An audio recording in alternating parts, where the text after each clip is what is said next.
তোমরা মানুষকে যে বাড়ির থেকে বার বানাইছেন কিস্তি এরা নগদ আইছে এই কিস্তি টাকা দেওয়া লাগবে তোমরা কিস্তি টাকা দিয়ে তাড়াতাড়ি বাড়ি থেকে বাড়ান কে রে মুই তো কম নাই এই গরমের দিনের মধ্যে তুমি কোনো কিস্তির টাকা তুলিস না এই গরমের মধ্যে আমি কোনো কাম কাজ করবে বাংলা বুঝছিস লঙ্গিটা যে আমি বড় তুম সে বড় তুমের বাবা নিচ না কে রে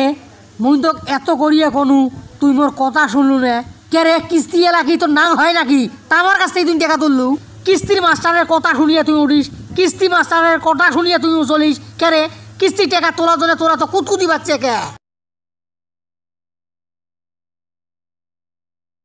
এই গরমের ঠেলাতে মানুষ ঘর থেকে বাহিরে বেড়া পায় না আর মুই আসলো কিস্তির টাকা বলি এই গরমের সন্ধ্যতে মোর যান যায় আর আইছে হ্যাঁ তবু যাই হোক যাং জামরা কিস্তি নিছে তামার কাছে আমি কিস্তি টাকা তোলং আদাই গরম যায় ও চাচা মিয়ে বাহে চাচা মিয়ে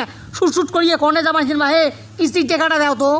টাকা তুলবে এলাও 3 দিনও হইল না তাতে তোমরা কিস্তির টাকা বলিয়ে আসলেন আর গরমের যে শোধন এই শোধনের মধ্যে তুমি কোনো কাম কাজ করে বাবা নেছ না আর যে গরমের দাবদাহ ঠেলা বুঝছেন এই গরমের দাবদাহ ঠেলাতে মানুষের জীবন যায় আর আইসে টাকা তুলবে এলাও 3 দিনও হইল না তাতে তোমরা কিস্তির টাকা বলিয়ে আসলেন তোমরা এলাকার থেকে যাবেন নাকি ঠেলা ওসান ডাঙের ঠেলায় তোমরা কিস্তি ছাড়িয়ে দৌড়াবেন বুঝছেন মুই তোমার কিস্তি দিবের বাবান্ন গরমের ঠেলা কিন্তু ওর মাথাটা গরম হয়ে যাবা নিচ্ছে মোর সামন থেকে জড়িয়ে যাও ও বাহে চাচা মিয়ে তোমরা এগুলো কি ধরনের কথা কবার নাইছেন কার সাথে এগুলো কথা কবার নিছেন তোমার কি হুশ আছে মুই একজন কিস্তি মাস্টার আরে তুই কিস্তির মাস্টার হ আর নাহলে তুই প্রেসিডেন্ট হ আর নাহলে তুই দেশের প্রধানমন্ত্রী হ তাতে মোর কোনো যায় আইছে না এ মুই তোর কাছে কি কিস্তির টাকা তুলছ মুই তোর কাছে গে শুনু কিস্তির টাকা বলি তুই মোক কিস্তি দিস নাই মোর বউ কিস্তি দিছিস তার কাছ থেকে তুই কিস্তির টাকা তোল আর কিস্তির টাকার কথা মোর সামনে যদি কইস তাহলে ডাঙের ঠেলায় কিন্তু কিস্তি ছাড়ি দৌড়াবো আচ্ছা আচ্ছা ঠিক আছে চাচা মিয়া ঠিক আছে মুই চাষি আম্মার কাছে যাবা নিচং চাষি আম্মার কাছে যা কিস্তির টাকা আদায় করবে নিচং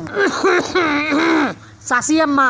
ও বাহে চাষি আম্মা তোমরা বাড়িতে আছেন বাহে চাচা মিয়া তোমার কাছে পাঠাইল কিস্তির টাকার জন্য চাচি আম্মা বাদ দিয়ে আগে ম্যাডাম বলা শিখুন আচ্ছা আচ্ছা ঠিক আছে ম্যাডাম অনেকদিন থাকি মুই তোমার পাছত তোমার স্বামীর পাছত ঘুরঘুর করে ঘুরবে নেছং হ্যাঁ তোমার দুজনের পাছত বেড়াইতে মোর একেবারে পায়ের চামড়া পর্যন্ত উঠি গেছে ম্যাডাম হ্যাঁ প্লিজ দয়া করে তোমরা মোর চাকরিটা বাঁচান কিস্তিটা দিয়ে দেন ম্যাডাম মোর হাতত তো কোনো টাকা নাই তো ম্যাডাম আজকে কিস্তির টাকা কিন্তু তোমাকে দেওয়াই লাগবে মুই তো তোমার কাছ থেকে কোনো কিস্তি উঠান নাই কে মিশে কথা কবার নাইছেন তোমরা তো কিস্তি উঠাইছেন মুই তো ইচ্ছে করিয়া কিস্তি উঠান নাই তোমরা গুলো তো মোক বাধ্য করাইছেন কিস্তি উঠাইতে আরে ম্যাডাম আমরা গুলে কিভাবে তোমাকে বাধ্য করাছি কিস্তি উঠাইতে মোর ভাতার গেছিল তোমার কাছে কিস্তি উঠাইতে হ্যাঁ তোমরা তাকে কিস্তি দিবেন নন আর তোমরা মোক কিস্তি দিবেন তোমার গুলে মুই বারবার কইছং মুই কিস্তির টাকা উঠবেন ন হ্যাঁ আর তোমরা গুলে মোর কোনো কথা শুনে নাই বাধ্য করাইছেন তোমরা গুলে মোক কিস্তি টাকা তোলার জন্য তোমরা গুলে তো মোর কোনো কথা শুনে নাই তারপর তোমরা এই কিস্তি মোর ঘাড়ের উপরে চাপে দিছেন আরে ম্যাডাম আমার অফিসের নিয়ম আমরা পুরুষকে কিস্তি দেই না তারপরও আপনার স্বামী আসছিল কিস্তির টাকা তোলার জন্য আচ্ছা আচ্ছা ঠিক আছে তোমার অফিসের নিয়ম যখন পুরুষদের তোমরা কিস্তি দেন না এরা ঠেলাটা বোঝো মোর হাতত কোনো টাকা নাই তোমরা মোর ভাতারের কাছে যাও বা মোর স্বামীর কাছে যাও তোমরা ও ম্যাডাম মুই তোমার স্বামীর কাছে গেছনু কিস্তির টাকার জন্য তোমার স্বামী মোক কয়া দিছে মুই কিস্তি উঠেন নাই মুই তোমার কিস্তির টাকা দিবের বাবান্ন মোর বউ তোমার কিস্তি তুলছে হ্যাঁ মোর বউয়ে তোমার কিস্তির টাকা দিবে মোর কাছে তোমরা ঘুর করেন না মোর বউয়ের কাছ থেকে যায় তোমরা কিস্তির টাকা নাও মোর স্বামী তো তোমাক ঠিক কথা কইছে